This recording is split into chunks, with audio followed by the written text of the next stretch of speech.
İstanbul, İstanbul yine tarih yazıyorsun İstanbul. প্রিয় নেতা ইসমাইল হানিয়ার হত্যার জেরে ফুঁসছে তুরস্কের মানুষ। কোনোভাবেই হত্যার ঘটনা মেনে নিতে পারছেন না তারা।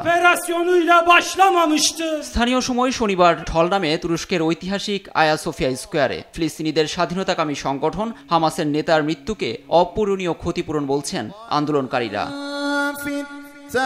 পূর্ব ঘোষিত এই আয়োজনে অংশ নেন নানা বয়সী মানুষ। প্রতিশোধের আগুন জ্বলছে তাদের ভেতর।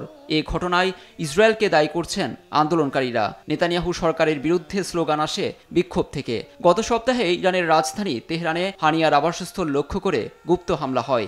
এতে দেহরক্ষী সহ নিহত হন তিনিও। এর বদলা নিতে ইসরায়েলে হামলার নির্দেশ দিয়েছেন ইরানের সর্বোচ্চ নেতা আয়াতুল্লাহ খামেনি।